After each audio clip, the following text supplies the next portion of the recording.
So as the class keeps shrinking, it also becomes less and less likely that the people who are supposed to be in class are actually watching these videos. We have well over 250 students, and I suppose no more than 20 of the 20 of you in class, and maybe another 20 online are actually watching these lectures, and this reflects in your responses to the quiz questions. So and it also reflects in your responses to the homework problems and such like, because I can actually look at what you're posting, just be warned, and know if you watched the video or if you were in class, which of course means that now I bear a grudge against you for the rest of my life.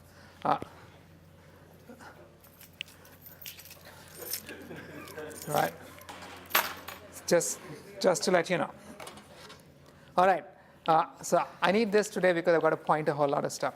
Now, we're going to be talking about recurrent neural networks today. And if I look like this is the way to hold it, right? Anyway, here's an interesting little snippet that I picked from the web. Can anyone take a guess as to which open source project this is from?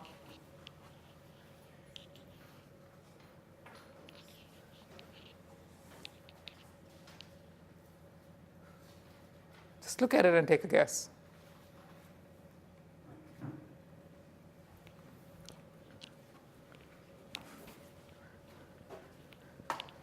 So it looks like a completely authentic program, doesn't it? I mean, when I ask you this question, you're not going to tell me that that's nonsense, because it doesn't look like nonsense. It's perfectly authentic code. And here's the really cool bit. You have, everything is perfect. Every little bit of the syntax, including the comments, has been produced by a neural network. So now,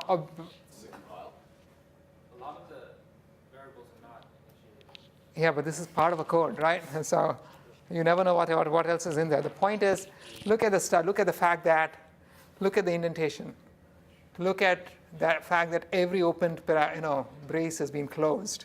Every opened loop has been closed. I mean, this thing knows, right? It just really knows. It can remember and it can know. Now, here's another example. What is this math talking about? Also generated by a neural network. Now, this is Slate Egg that has been generated by a neural network, and it compiles, because what you're seeing is the outcome of the compilation, which means it's managed to produce perfectly reasonable, looking math, and even draw a diagram to go with it. And the diagram has got LaTeX commands to draw lines and arrows and such like, and they are perfectly plausible, right? It begins to falter a bit when you get to a little more tricky stuff. Right? This is text that it's generated.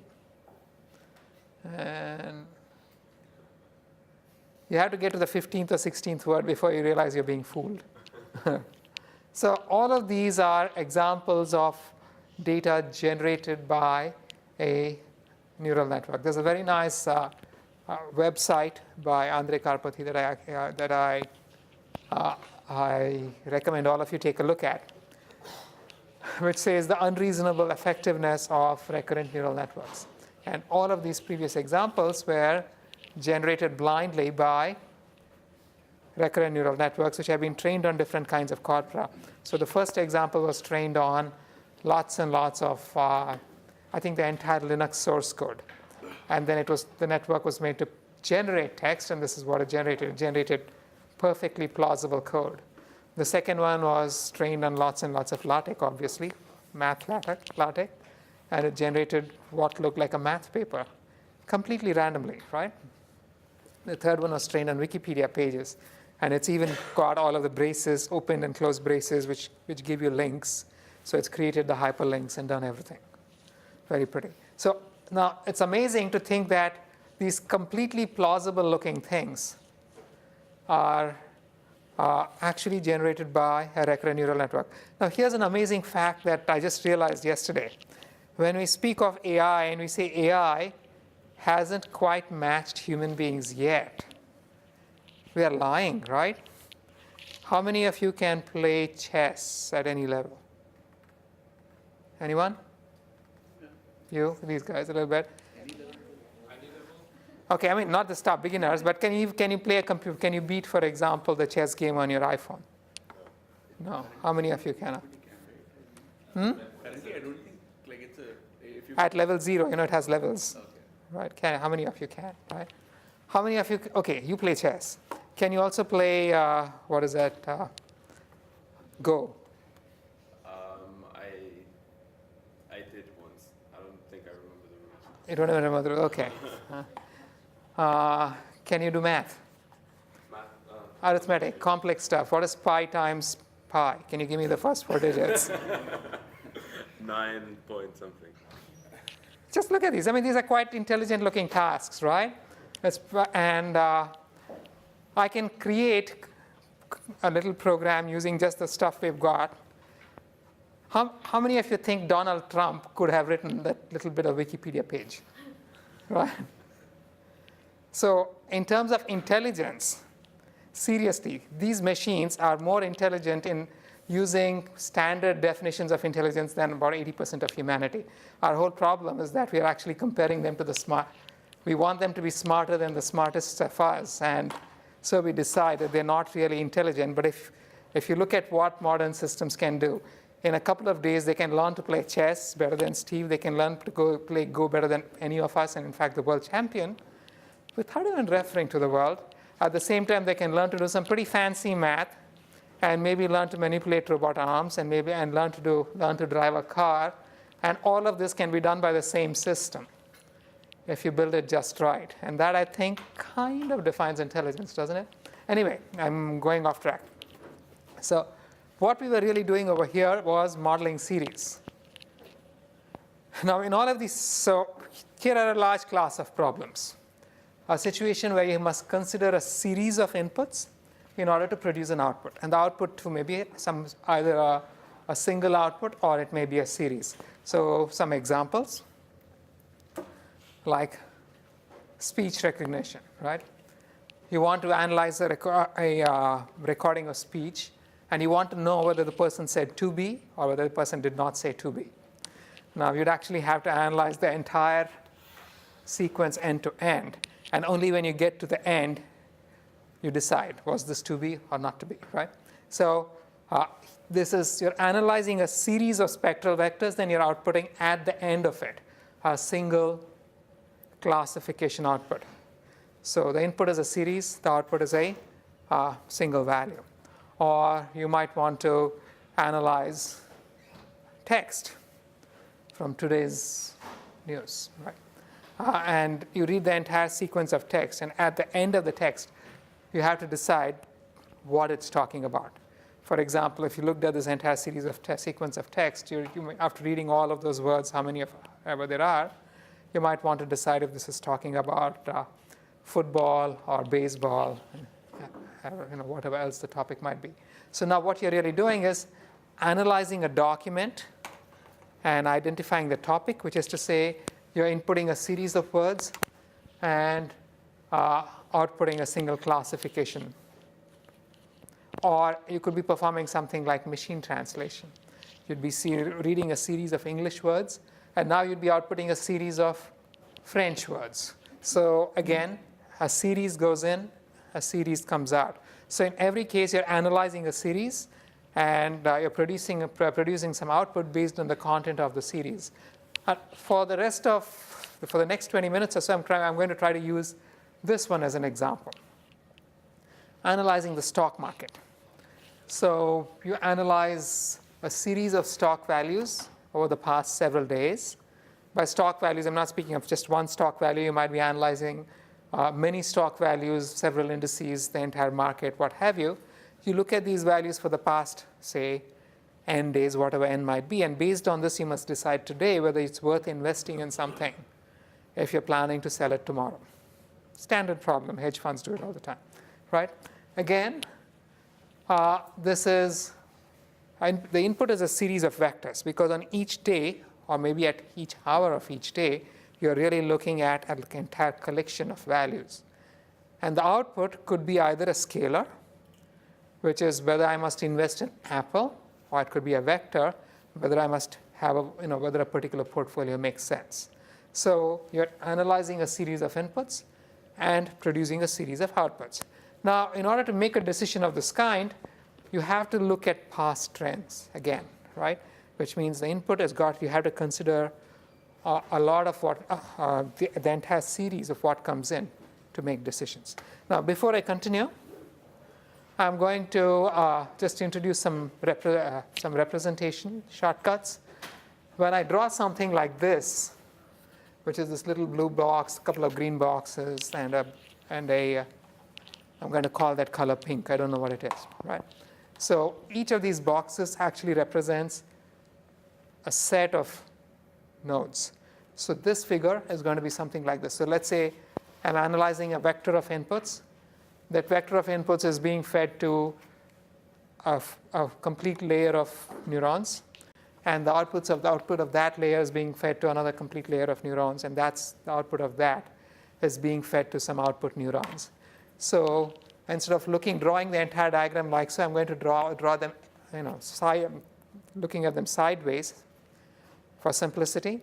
But anytime you see a square box of this kind, keep in mind is that it actually represents a collection, several units going into the page.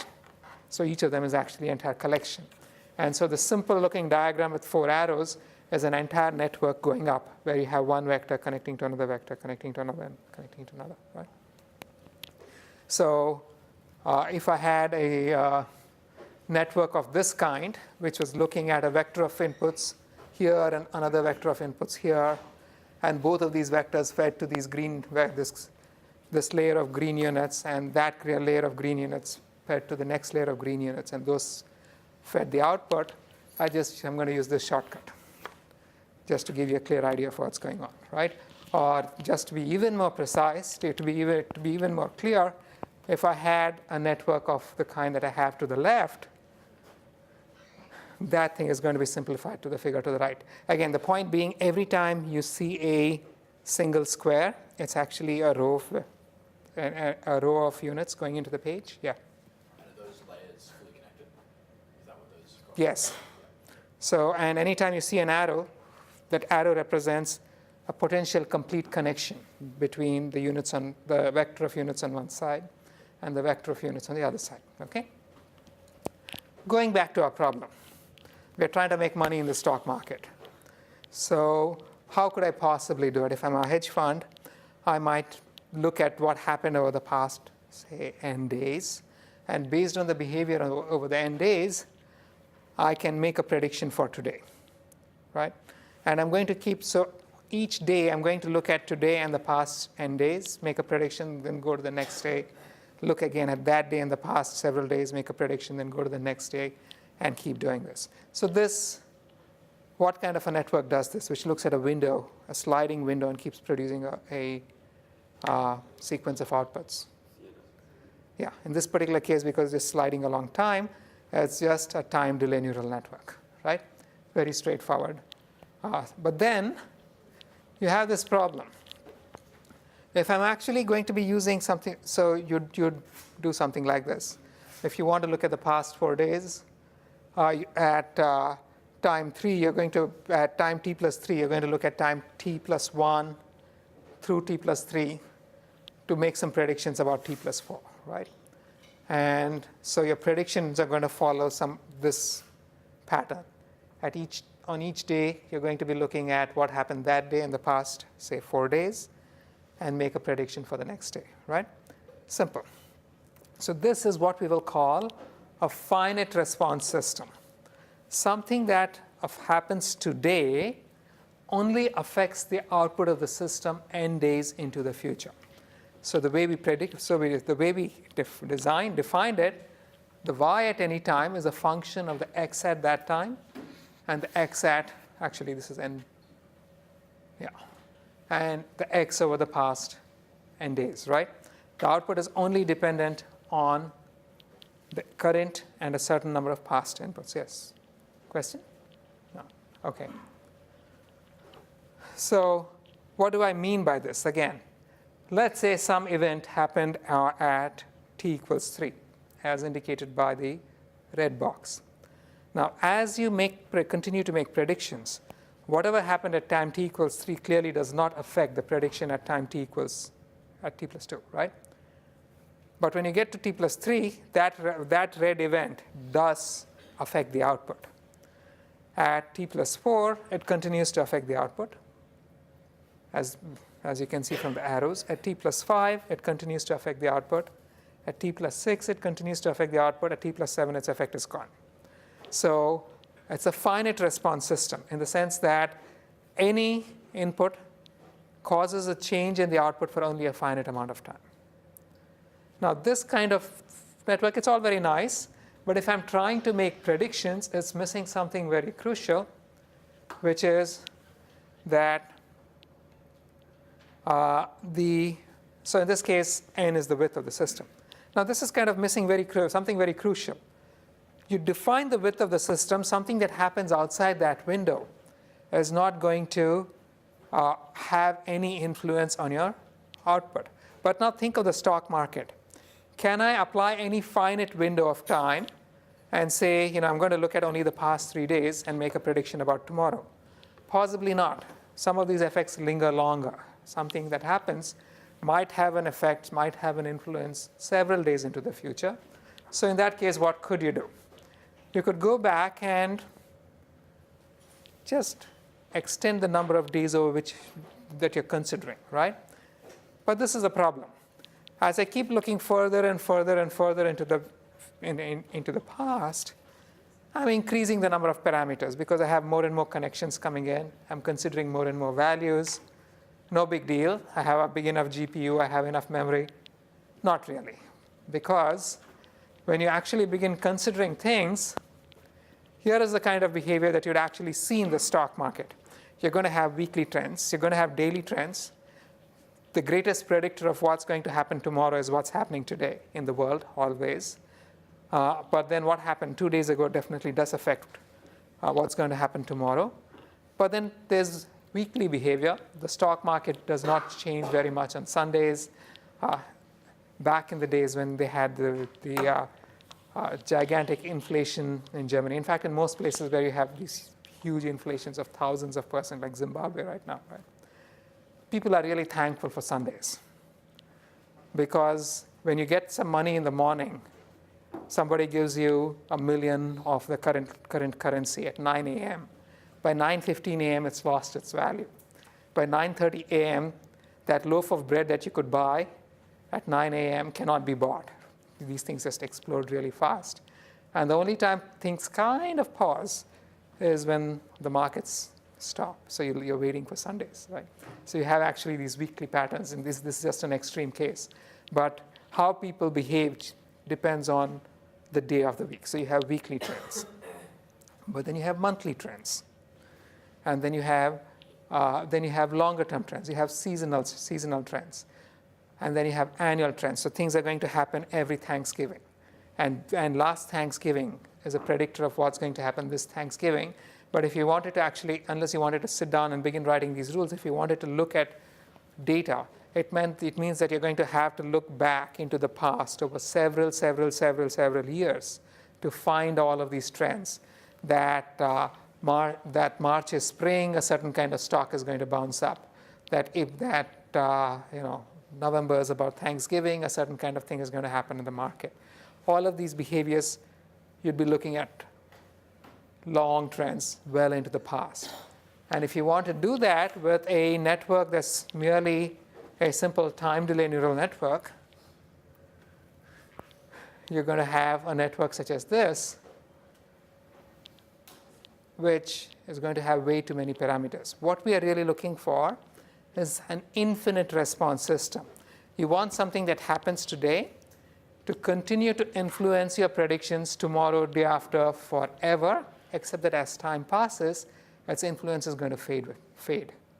Unless there's some reason to believe that these influences mustn't fade. So you want to learn all of these behaviors, but you want to have every event potentially affect the output for as long as and the influence can persist without restricting how long the influence can really persist. And that means you're going to have to look back into the infinite past. So is there an alternative to having a connections like these, where you're looking at inputs all the way into the past if you want to make predictions into the infinite future? We want an infinite response system. So you want infinite memory, right? You can have a different kind of infinite response system. Again, the idea is that something that happens today must influence the output forever, right? So here's a very simple way of doing it. I'm going to say that the output at time t depends not only at the input at time t, but also the output at time t minus 1. So in this case, what happens? Suppose I have some input at time 0. Everything is quiescent. Something happens at time 0. This is going to produce an output at time 1. But now at the next time, because I've had an output at the previous time, that is going to cause an output. So this is going to result in an output at time 1. And the output at time 1 is going to cause an output at time 2. And that's going to cause an output at time 3, and so on. So what this means is that a event that happens, say, at time 0 is going to cause an effect at that time, but that is going to cause an effect at the next time, and so on. And anything that happens at any given time is going to have an influence all the way through infinity. Now observe that what's happening over here is that the output is being fed back into the system. This is what we call a Knox network. What is the full form for it? A nonlinear autoregressive network with exogenous inputs. This was so here's a more complete representation of what really happens in a Knox network. This is, again, an infinite response system. Something that happens at any time, an input that happens at any time is going to affect the output forever. And you can see that this will happen because you can just follow the arrows, right? Something that happens here is going to affect this, which affects this, which affects this, and so on, all the way into infinity, right? Now, in this figure, keep in mind that every column, again, remember the notation. Each box is actually a network going into the page. The blue boxes represent inputs. So they could be scalar or vector inputs. The key point over here is that an input at any time continues to affect the output forever. And within each column it's basically the same function being used repeatedly, right? We're using the same function f. And to make the prediction at time t, you're just considering the input at time t and the output at time t minus 1. So which means that every single column, in terms of parameters and structure, is identical to every other column. So this is the same network as this guy, this is the same network as this guy, this is the same network as this guy, and so on. Right? Just keep that in mind. So I can sort of redraw it without actually having yellow boxes to show the output. So the brown boxes now are just the output. All columns are identical. So this is just, again, simplifying the representation. When I have two outputs coming out of a box, both outputs are the same number. Okay. Now, will this little network actually capture annual trends in the stock market? What do you think would happen over here? You guys? Someone? I think the weight just decreases over time. So There's no annual. what would happen when you're only looking at the immediately past output is that the influences are going to fall off exponentially with time, right? So although any input continues to affect the output forever, the influence falls off so fast that you're unlikely to capture longer-term trends. So if you want to capture longer-term trends, how would you modify this to capture longer-term trends? You could directly connect something from the past, as in the output of say t minus n to the current? So the most generic case, you can actually do something of this kind. The output at time t can be computed from the past k outputs and the past k inputs. And as you increase the number of taps into the output, you actually begin capturing more and more complex interactions over time. So in the limit, this is what we will call a complete Knox network. Isn't this the reason why we actually came up to this? Because earlier we had like CPU issues if we connect, because that was infinite. We're not doing here infinite here or something like that. So in theory, you could be doing this, right? Okay. So the output at time t is computed from all past inputs and all past outputs, but we won't actually do that. What we will really do is to only use a finite horizon of past inputs and outputs, and the finite horizon typically tends to be very short, a half dozen or so. It turns out that even this is sufficient to, if you look at the patterns, so the reason why you can just use a finite horizon and you have to look at the outputs is that if I look at, for example, the relationship of the output at this time to the relationship of the prediction at this time, target prediction at this time to the target prediction at the previous time, it shows me trends. So that means I'm capturing local trends. If I look at the relationship between what happens over 3-time instance, it's showing me second derivative trends. And so as a result, just looking over a few time steps can still give you fairly complex, very long-term trends. And so typically you will actually just look at a short horizon. In order to compute the output at any time, you'd be looking at the output in the past k instance and the input at some past m instance, yes. Should the input and output be like of a similar kind? I mean, in the sense if the input... Not necessary at all. So if you look at where Knox networks are used, they're used for time series prediction of various kinds. Weather. So for weather, what you might actually be doing is looking at a whole bunch of values, and you might just be predicting that it's going to rain, right? Stock markets, you might be looking at a whole collection of stock values, you might be predicting stock indices. Or you might be looking at a collection of stock indices, you might be predicting the stock value, yeah.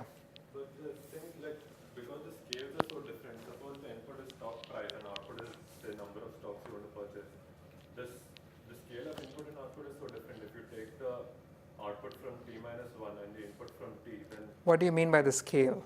I mean, just the numeric value itself. Those things, I mean, we know that if you learn these things properly, our weights should account for the ranges, dynamic ranges and such like. In fact, I'm just presenting this in a very simplified way, but if you actually went about implementing these, you'd worry about how you're going to normalize various things to make it all work, right?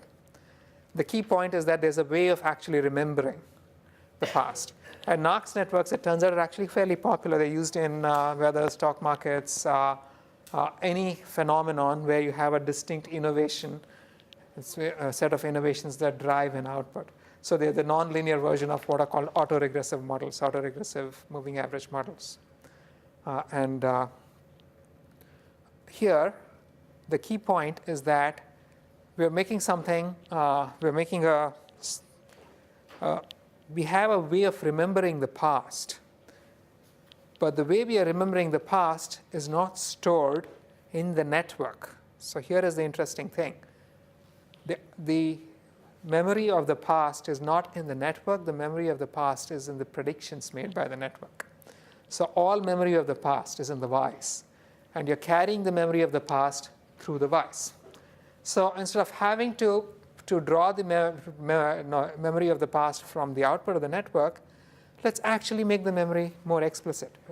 Let's make the network remember the past. So what we can do for this is to introduce an explicit memory variable whose job it is to just remember.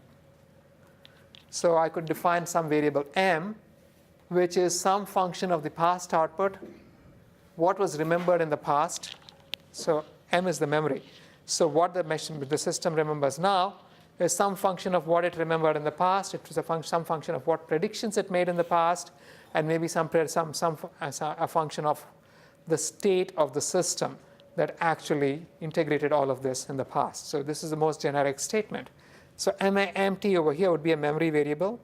and would generally be stored in something called a memory unit, and it's used to remember the past. So here are a couple of examples of memory units that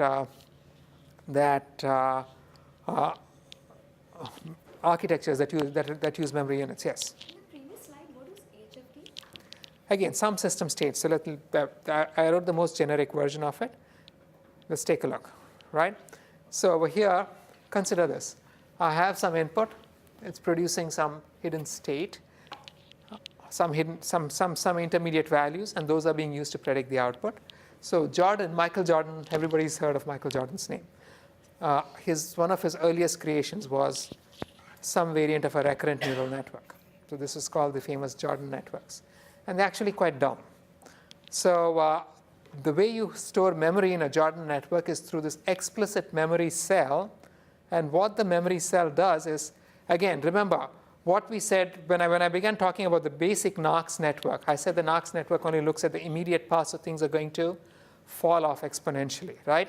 So if you want to remember the series of outputs over the past, instead of explicitly drawing the outputs from the past, from the k-past values, suppose I decided that I want to actually consider the predictions made from here all the way into the infinite past.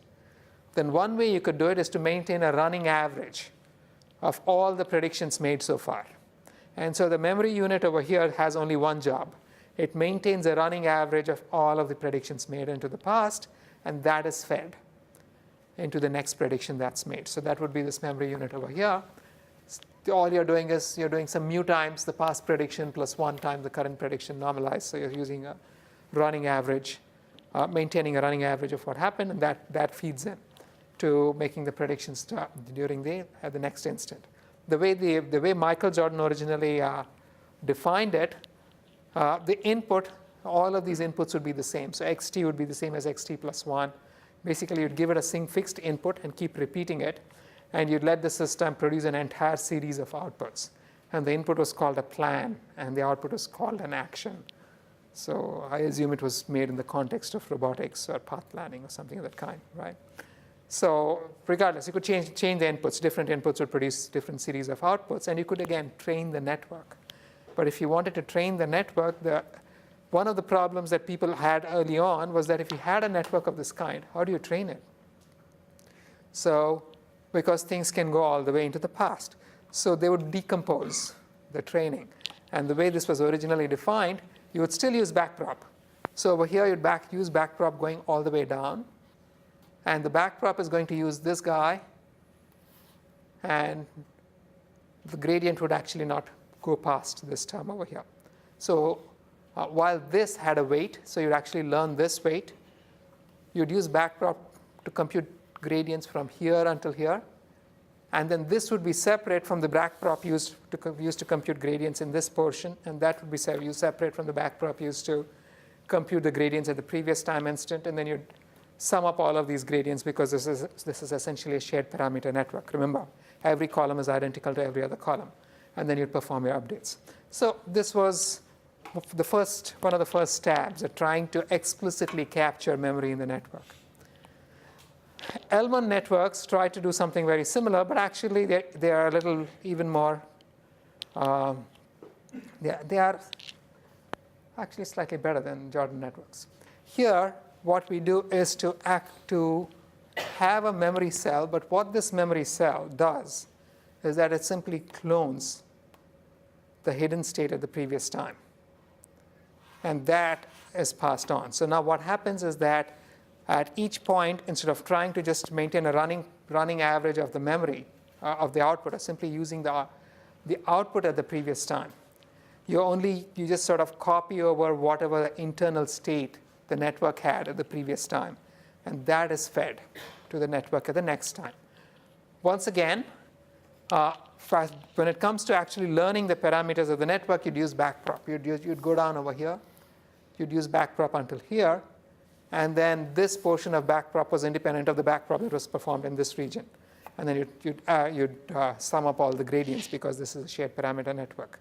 And this bit here performed a very simple task. All it did was to clone the hidden state. So you don't really need to explicitly implement that little cloning, right? It ends up literally being a conceptual sort of unit.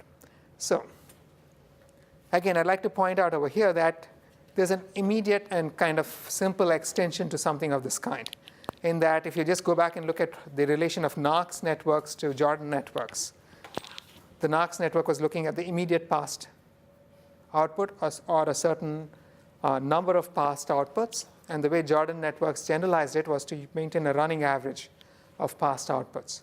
So similarly, this guy could actually maintain a running average of the hidden values over past time, and this would be a simple extension to this model, right? So summary. In time series analysis, models must look at past inputs along with the current input. And looking at a finite horizon of past inputs gives us a standard time delay neural network. And if you want to look into the infinite past, you need recursion. What we mean by recursion is that it's not sufficient to simply look at the inputs. You must look at the outputs of the network, or terms that the network has computed, because these will persist over time. Knox networks do this by perform this recursion by feeding the output back into the network. And then you have these so-called simple or partially recurrent networks, which are typified by Jordan networks and Elman networks. These also implement recurrence either from the output or from some intermediate values computed by the network, but these are partially recurrent in the sense that when you're actually training things, when you're learning, what happened yesterday does not actually affect what I learned today, except through that one fixed parameter that I derived from it in order to make today's predictions. Backpropagation kept blocking, right? So you would learn all the way to this memory unit, and there was no gradient passed through the memory unit. The gradients would come to the memory unit, and then it would stop. And at each time, you had a local learning, and all of these were integrated for updates, right? Yeah. I still don't get why in the previous slide we introduced the clone block in the You don't need to. It's a virtual Could concept. have just gone through. Yeah, so the reason they just clone it is that, conceptually you're slicing out each block when you're doing the learning. That's all. Yeah. Also, it prevents the gradients from going back. It's just a conceptual thing. When you write code, you don't need to really clone this stuff, right? Yeah. How would we be able to, because it says it has an infinite past horizon, but how would we detect seasonal trends? Because when we only look at the output, like the output from yesterday, then how would we detect? So no, if I'm looking at years and years of input for prayer, on each day I know a prediction and I know what prediction I could have made. So if I were learning stuff, I'd be looking at long-term patterns, and if I were looking at a sufficient number of past inputs, but looking at these trends, if you look at the predictions made over the past several days, those trends give me an idea of longer-term trends. So that's pretty much all there is to it. Yeah. What if, I have a problem where I only have the output for the last unit, like sentiment analysis, where I only have one output for all the words, but I don't have one SE every time step. This won't work, right? No, I'm just giving you the basic concept. We're going to spend 2 or 3 classes on recurrent neural networks.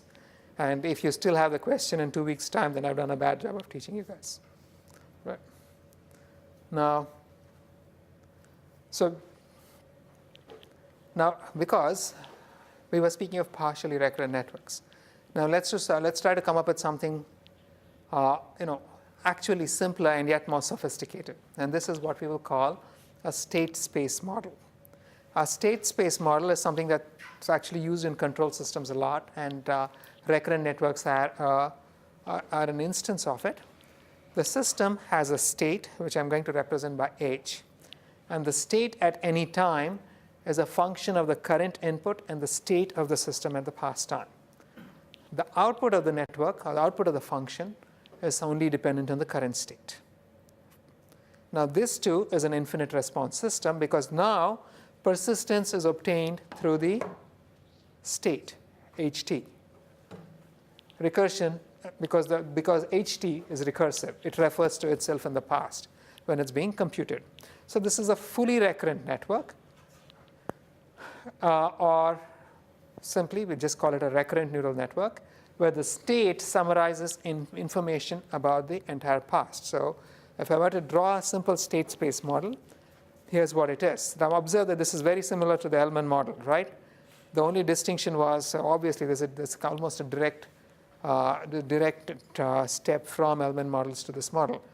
Now the distinction will come in how we learn these things. But here's how it's going to work. You'd have to define the state at an initial time. Now this would generally be considered as one of the parameters of the entire system, the initial value that you would have for the state. And at each time an input comes in, it uses the previous value of state and the input to make the current prediction about the state. And that is being used to predict the output. And then at the next time, that value of the state in the current input predicts the state, and that predicts the output, and so on. So at each time, the system state is predicted recursively from itself and the input, and the output is based on the state. And observe that although I've just drawn one little square for the state can be arbitrarily complex internally. So my state itself could be represented by a fairly complex function, which might be, for example, several layers within a neural network. So again, when I'm specifying my initial value for the state, it means that I'm going to have to specify initial values for every component of the state. That's what my h minus 1 would be. The h minus 1 is present because you have a recurrent structure, you have a recursive structure. Initial values must always be specified. In the absence of initial values, the structure is not completely specified, right? So here's what I would have. Now, if I want to expand it out and draw it explicitly, which we really won't for most of it, we're going to, after today's class, I won't spend a lot of time trying to draw explicit structures for the hidden state. But just to give you an idea of the kind of structures that you might have. You might have, for example, this could be a neural network. This entire machine could be a neural network where at each time, this is a simple multi-layer perceptron maybe. The input goes in, you have one hidden layer, and the hidden layer goes into is used to make the predictions, and the hidden layer refers to the input and to itself in the past. So now the state is represented by the hidden layer of the network, right? Which is why I'm using the boxes that we use to represent neural networks. Or I could have a network where the state is actually comprised of two hidden layers or more hidden layers. And each hidden layer, a simplified version, each hidden layer could refer to itself in the past and to the hidden layers at the current instant lower down the network, right? So this guy, the first hidden layer looks at the input and at itself in the past. The second hidden layer looks at the first hidden layer and at itself in the past, and so on. Now you have the state and you have the output, which depends only on the final hidden layer. So I could make things even more complex, right? All of these still follow the same basic idea, right? Here I have this hidden state. So the first hidden layer looks at the input and at itself in the past. The second one looks at maybe both the input and the lower hidden layer and at itself in the past, and then you have the output. I can make the structures, or I could have a structure like this one.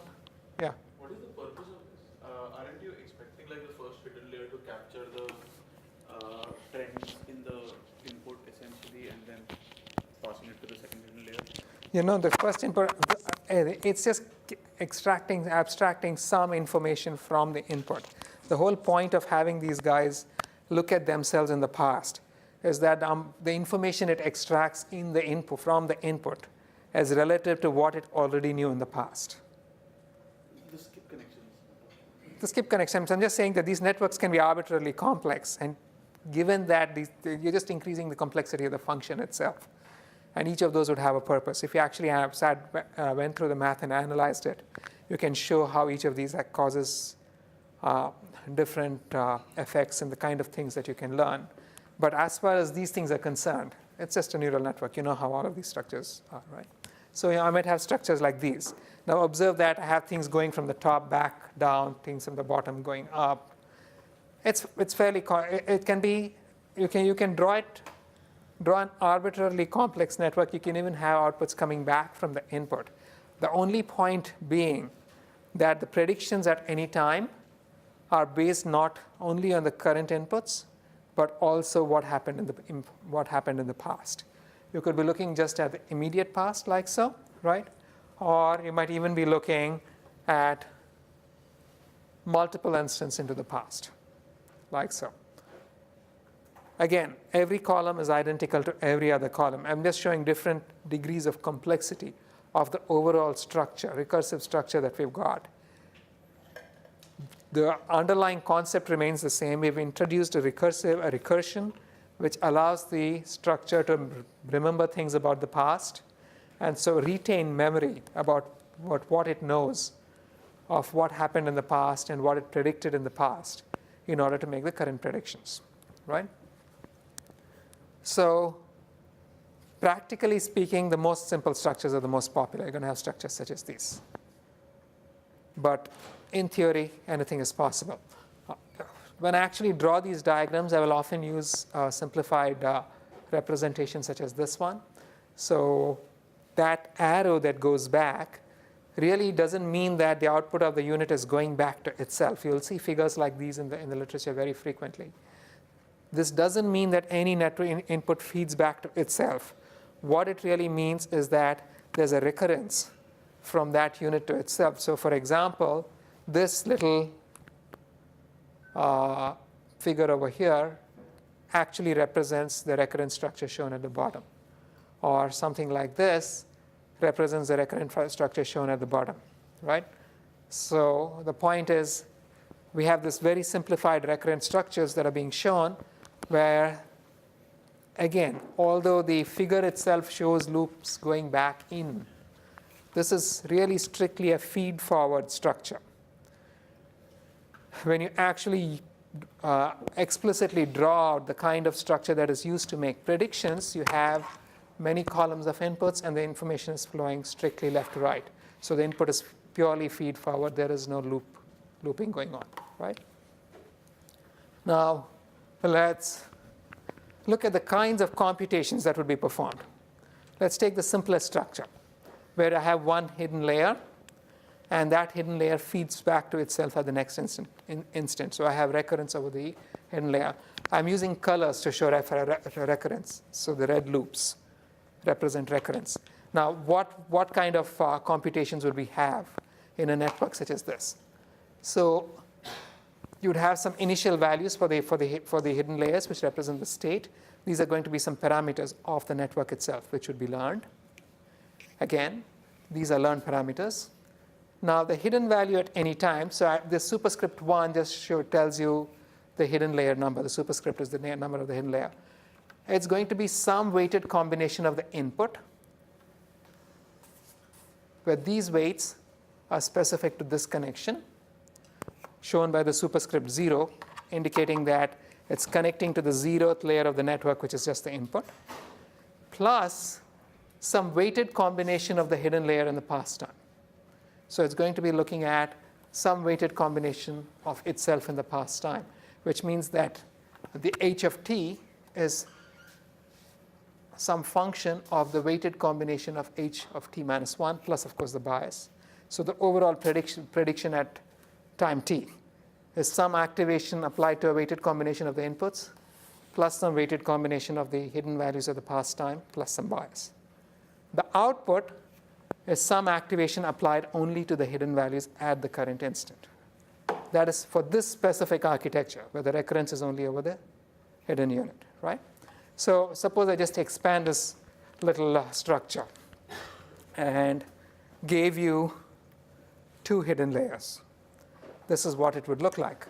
So here, again, now I have two hidden layers, so both of them must be specified when I specify the initial values for the network. And both of these would be parameters of the system. And then for this guy, this is going to be some activation F1 applied to a weighted combination of the x's plus a weighted combination of itself one time step in the past plus some bias. That's basically what this equation here is showing, right? a weighted combination of the inputs plus some weighted combination of itself, one time step in the past plus a bias. The second term, the second layer of hidden units are going to compute some other activation of some weighted combination of the hidden units in the first layer, as per this diagram, plus some other weighted combination of the hidden units in the next layer of the same hidden units, one time step in the past. So this is the recursion, plus a bias. So this term here this is for 2. It's a weighted combination of H1 plus a weighted combination of H2 in the previous time instant plus a bias. And then finally, again, you have the output, which is just some activation applied to a weighted combination of these guys. Again, keep in mind that all of these are really vectors. I've shown you a little square, right? So what this really means is that I'm stabbing my own microphone. Anyway, when I have this little equation over here, hi1 of t, it means that there are many of these equations representing every single node that's going into the page. It's not just one single term, right? So also this guy over here represents several units going into the page. And the output too, you might have multiple outputs going into the page. So when I speak of this connection, when I speak of these weights, what I'm really saying is that this H2 is not just one little box. Again, I've said this in the past, but it's worth remembering that what I've shown as one H2, like so, is actually an entire collection at that time, which is looking at the entire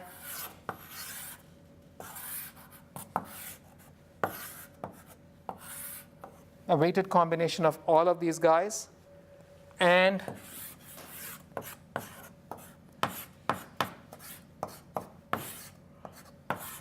a weighted combination of all of these guys. I've just represented the entire thing using one equation, just to be very clear, right?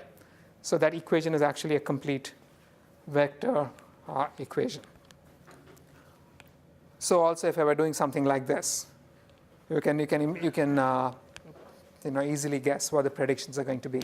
So this fellow over here is going to be some activation applied to a weighted combination of the inputs and itself in the past. This one is going to be some activation applied to a weighted combination of these guys, the inputs, and itself in the past, and so on, right? The arrows should give you a complete indication of what kinds of connections I have and how the actual operations are to be performed.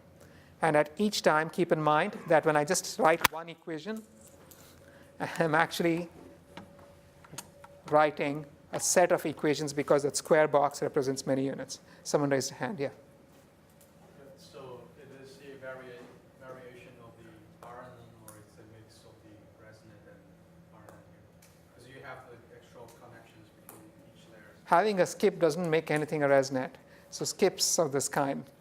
We've been talking always about layered networks, but there's nothing sacrosanct about layers. You can have info.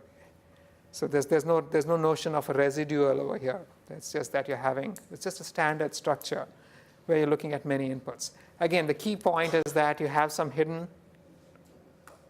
values, H, which are represented by the green boxes, which depend on the input and themselves in the past, and potentially also on past predictions, although that's very unusual, and the predictions which depend on the hidden values and maybe also on the input. Now, typically, you don't actually make the output dependent directly on the input because it doesn't. The inputs are captured by the hidden units. So here are all the kinds of structures that you might actually see in the big picture. So you may have one-to-one where these are all images taken from Karpathy's page. A single input produces a single output. Now you're all familiar with this. This is what we've been looking at from the very first class. If I expand the structure using these boxes to this kind of representation, this is just a simple MLP. The first figure is just a standard MLP, right? This one is a one-to-many, where I have a single input coming in, and it produces a series of outputs, right? This is where a many-to-one, this is like the speech recognition problem I just showed you earlier. You look at a series of outputs, it produces a single input. All of these are different variants of the same underlying structure. So this would be like looking at an entire passage of text and determining the topic. Or you might have something like this, where you look at a series of inputs, and then when you've done absorbing the series of inputs, you produce a series of outputs. This might be, for example, something you would do if you were translating language. You look at the entire English sentence and then decide how you're going to generate the entire French sentence, right? Or the one to the right, where the output is many to many. At each time, you look at the input and you produce an output, and they're kind of synchronous. All of these are different variants of the basic notion of recurrence. The number of inputs you have you might not actually have information flowing across time instance. You might have information flowing across time instance. The number of inputs and outputs need not be the same. They need not be any kind of time. The inputs and outputs might be time synchronized or not. All of these variants come under the generic umbrella of networks with recurrence, in that a single input can produce an output forever. So these are recurrent neural networks. Questions?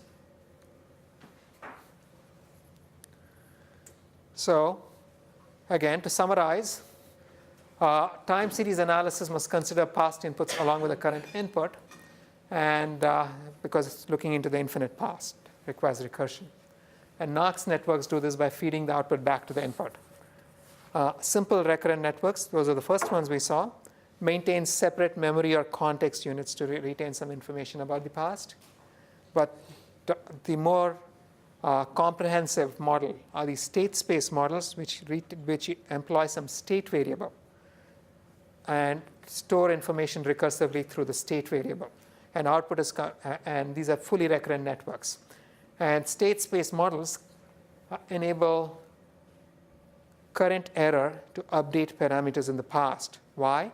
Because an input at any time affects the outputs all the way into the future, which means that if the network makes an error, if you have an input now, and the network is correct for the next 5,000 instances and then produces an error, that error too is a signal that can be used to come back and affect how the current input must vary in how it produces how it affects the computation. Yes. What's the difference between an Elon network and a state space model? The Elman network, you mean? So the Elman network was, the primary difference was in the way you learned stuff. So in the Elman network, if you had an error in the 5,000th time instant, it didn't tell you about how the input at time 0 caused. So when you were backpropagating stuff, that error was not backpropagated all the way back to the beginning to decide how this influence must be modified. And that's because we're taking the backpropagation through the states in a state space So no, exactly. Whereas there you just sort of blocked it at the memory unit, right? So the memory units, and it's now you have to go back a little bit in time, in that you're looking at a time when computation was not cheap, and people like to decompose things. So both in Jordan networks and Elman networks, these memory units blocked the flow of information both backward and forward. Now, the whole idea of these networks is that as you're going forward, if you just store these state units, you don't need to store anything about what happened prior to the state units, because the state units that are used to make future predictions are all that are required, and that is complete. So as you're going forward, the computation is always, the amount of information you store is always limited. So in Jordan networks and Elman networks, they also wanted to have the same characteristic during learning, and that you could just take one step, make a prediction, make some corrections, forget about everything else you did, then take the next step, and keep repeating the process, right? Whereas if you want to have the complete state structure, now if during learning you have to remember the whole thing, because something that happened here could cause an error out there, and you're going to have to pass that information all the way back to the very beginning to see how this influenced the output. Right? Yeah. Yes? I'm not sure if I get this right, but for the space models, are we when you say it updates the parameters in the past as well. Are you talking about that we are using the same network to train the data from the past and from today? And when we are updating the parameters for today, then we are also updating the data parameters. So what happens, think of it this way, right? When I actually think of this figure. So if an error happens out here in this network, I'm able to compute how a small change in this guy affects that error, right? And how a small change in this weight would have affected this error. So in that sense, so if you're actually during the process of learning, you need to know exactly what to attribute the errors to, and you can attribute an error at any time to anything that happened all the way to the infinite past. Whereas the memory structures that we saw earlier, the simpler structures, could only attribute it to what is being stored right now because no information was sent backwards. So in terms of engineering the solution, if you want to perform any kind of learning on these networks, you're going to have to store all of this information. You're going to have to come all the way to the end before you begin learning everything about the network. Whereas in the memory structures, you'd have some current memory, you make a prediction, you get some error, you can use those backwards to learn something about your parameters, and then you toss the whole thing away because even during the learning phase, the only structure the structures that you're looking at are very local. The memory structure plus the current processing. Just to be clear, so each of those the columns are independent networks, right? All of them are identical networks. Every column is identical to every other column, right? So, yeah. It has to do with the computational, yes. You answered my question. Yes. So every column is identical to every other column. Now the difference is really what happens during learning. That over here, if you want to learn, then you have to store the entire sequence of operations because it's really one giant feed-forward network, right? Whereas in the other structures, the idea was that the memory captured. So again, during the forward pass, remember that I don't need to store these guys. If I have just this fellow, that is sufficient to compute y2, right? And thereafter, I just need to store this term, and that is sufficient to compute y3. I can throw away, discard everything that happened in the past. But in the backward pass, that is not true. I have to pass the information all the way back. So if you're learning something, you're going to have to remember pretty much all of this in order to make the right attribution for what caused the error. Whereas in the memory structures, you would just look at just this portion of the network, and you could compute some gradients over just this portion. And then when you get to the next time instant, you're just going to look at this portion of the network because you're throwing all the rest of it away. Even the learning is performed very locally. So can you just tap that lady on her head? Please wake up. Okay. So yeah. Question? Yeah, I'm still a little bit confused because it seems that while they're still in identical networks, they're still coupled in time. So we'll update the t-1th time instant and then the t-2. Think of it this way, right? So what we would do is something like this. I have some memory structure.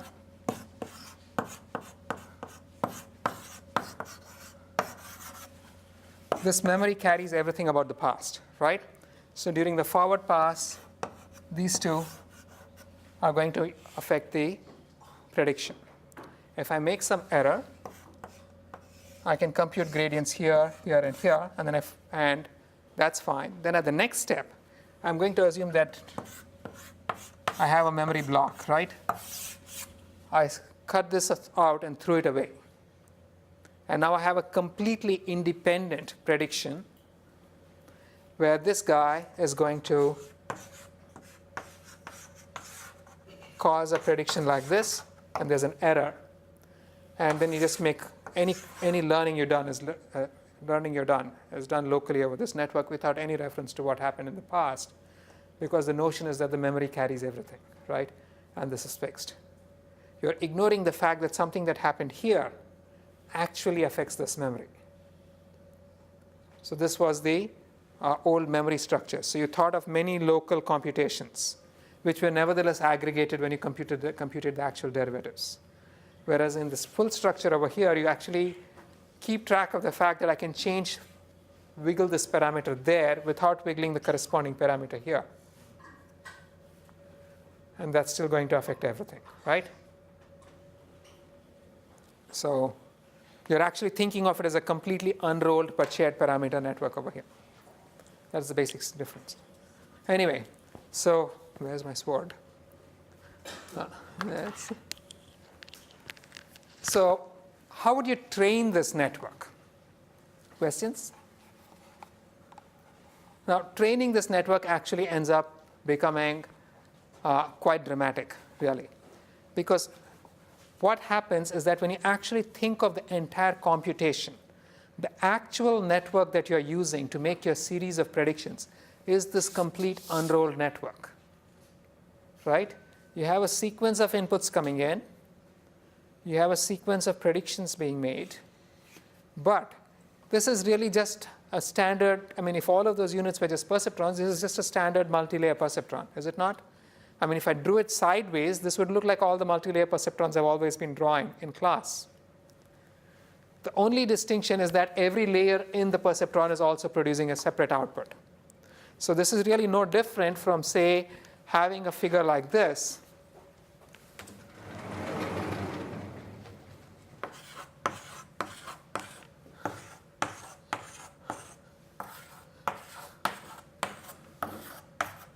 So this is the kind of structure that we've been drawing in class all along, right?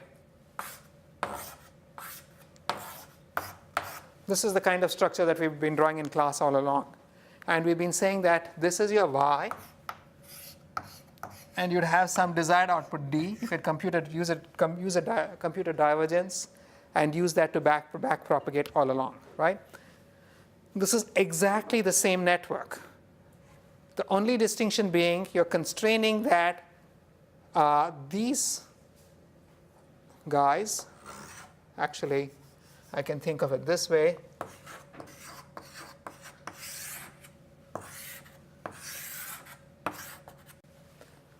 I can have a second set of inputs feeding these guys, right? And this is just the MLP that you've seen before, exactly the same. The additional constraint is that these weights and these weights are identical. Okay? I can also do something of this kind where I say these guys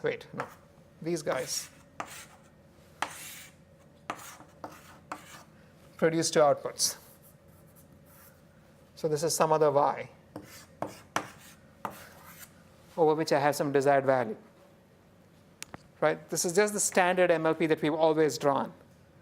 And now when I draw the MLP like this, and the additional constraint I'm going to have is that these weights are the same as these weights, right? So this is a standard feed-forward network end-to-end, going from the beginning to the end. So although I've drawn it sideways, keep in mind that this is just a standard feed-forward network. And this is what you'd actually be performing back propagation over. So Christine, you're looking puzzled? Did I lose you? No. Okay. So this is what I'd be performing back propagation over. So here's what you're going to have. You're going to have a collection of sequence inputs where I have a collection of this kind where each sequence is like this, where each sequence I'm going to have several training instances.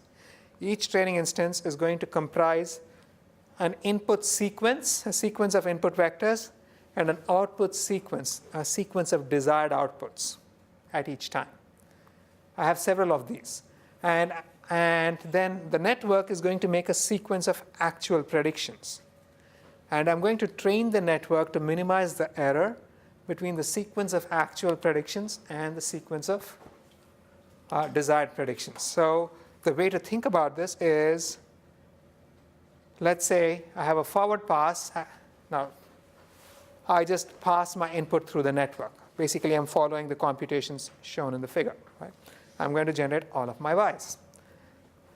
Now, at each time,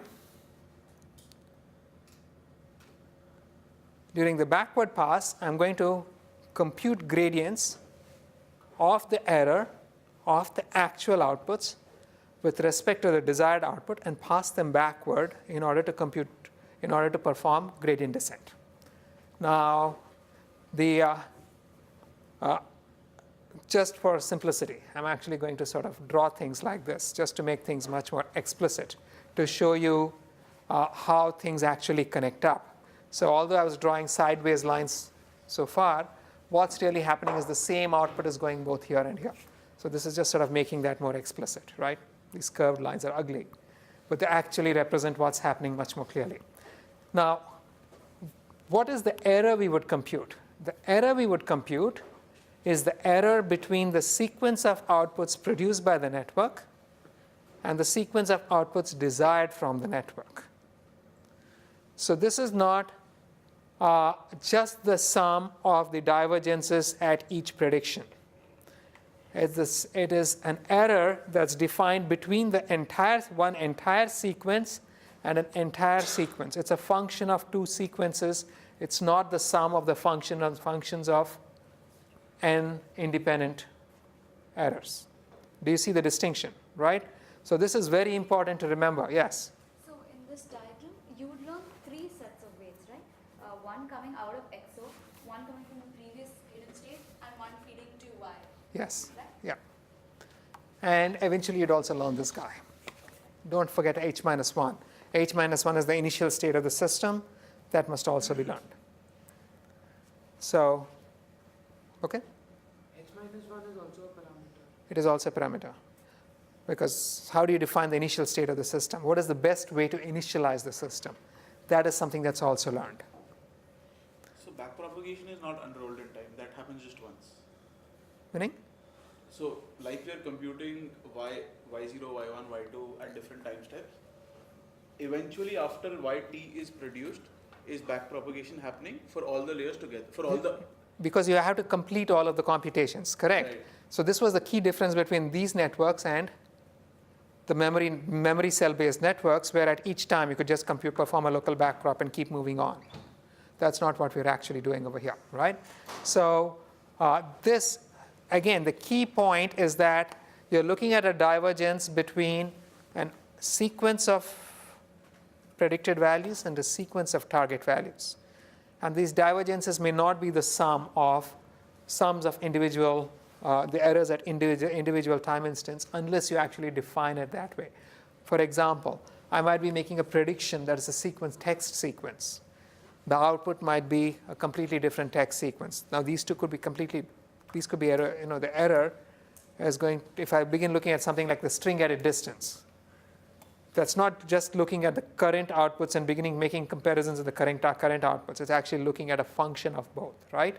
So the divergence, the key point to remember over here is that the divergence, we want the divergence to be differentiable, but the divergence is a function of two series. It's not the sum of n individual divergences unless we actually define it that way. And so I'll continue in the next class, but it should be fairly straightforward to intuit what really happens. In fact, let me just 3 minutes. Let's give them 2 minutes of a heart attack. So I have the slides over here actually talk about everything. They present everything both as in scalar form and in vector form. I'm going to focus on the vector form and explain of backpropagation when I explain these. So notation, x's represent the inputs, y of t represents the output at any time. The z1 represents the input to the activation of y, the input to the output activation. The output activation, again, could be a vector or a scalar activation. It could be a softmax, right? And then ht is going to be the output of the hidden system. Z0 is the affine combination that is fed to the activation of the hidden layer to produce the output. So all of the variables are clear, right? So here's how I could actually do this. The very first step, I'm going to have to define the divergence of, the derivative of the divergence with respect to each of the outputs of the network. Although the output of the network is a sequence, and the target output is a sequence, and the actual divergence is a function of two sequences, I can nevertheless still compute the derivative of this divergence with respect to each term, so long as the divergence is a differentiable function. If it's not a differentiable function, we're going to have to come up with approximations that make it a differentiable function. So we're going to assume that although the divergence is a function of all outputs, we can compute the partial derivative of the divergence with respect to each of the outputs, right? I've shown this as a partial derivative. It's really going to be a gradient. It's going to be a vector because if you have multiple outputs. And now let's take a look at how we compute our derivatives. So at the very first time instant, I can just compute the derivative with respect to this z by just post-multiplying the derivative of the divergence with respect to y by the derivative of the activation function. This term is a Jacobian, right? Which is the derivative of this activation function, which is typically a vector activation like a softmax, but doesn't have to be, right? Now, once you do that, I can backpropagate it one step back, and now I can compute the derivative with respect to the output of the hidden layer, which simply multiplies the derivative over here with the weights. We know exactly how to do that. Now, in the process, we are going to use this old trick that if I have a vector h, if I have a vector x, y equals w times x, where y and x are vectors, then the gradient and I have some divergence of, which is a function of y, then the gradient of the divergence with respect to w is simply going to be x times the gradient of the divergence with respect to y. We saw this several classes ago, right? So I can use this little rule to compute the derivative of the divergence with respect to the weights out here. Now keep in mind, note this. This is the derivative of the divergence with respect to the weights out here. And I just do this using that simple rule above, right? And now let me quickly work my way backwards. Now that I have this guy, I can compute the derivative with respect to the divergence to the derivative with respect to the z that's input to the hidden layer. I can compute the derivative with respect to these weights, also applying the chain rule. And now I can also compute the derivative with respect to the weights that connect the hidden units in the final column with the hidden units in the previous column, right? All of this is very simple. So I'm starting with the last column and working my way backwards. We know what to do at the last column. Now let's go to the next column. At the next column, again, I can work my way down the column. I can compute the derivative with respect to the input to the output activations. And then here's what happens. When I compute the derivative with respect to the output of this hidden layer, I must now actually combine two terms. I must add two terms. Because if I modify this output a little bit, it changes the error through two paths. One is upwards, the other is this way, right? So the derivative over here of the divergence with respect to the output of this guy actually sums the derivative that you obtain straight down at t minus 1 and the derivative that you get through this path. Two guys, right?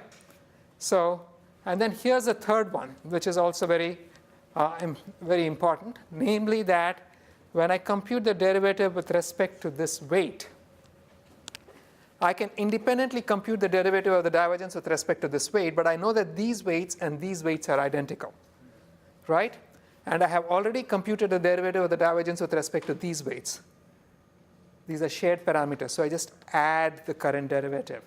to compute the overall derivative of the divergence with respect to the weights. And so I can keep working my way backwards. I can now use the same, I can compute the derivative out here. Again, when I'm computing the derivative with respect to the weights below, I've already done this once at the next instant. I just have to add the local derivatives on. So there's a summation over here that I'm actually performing. I'm actually adding the derivatives in, right? So because these are shared parameter networks. And I can just keep working my way backwards. Now I can compute, when I compute the derivatives with respect to these weights as well. Again, I've already done it once in the future. So I'm actually going to add the local derivatives to it because these are shared parameter networks. And I can quickly use the rules that I've had over here to pass my differentiation all the way back to h minus 1. Okay? So we'll stop right here. We'll spend a little time on this tomorrow or in the next class and actually look at issues like stability and so on of how well these things operate in the next class. Thank you.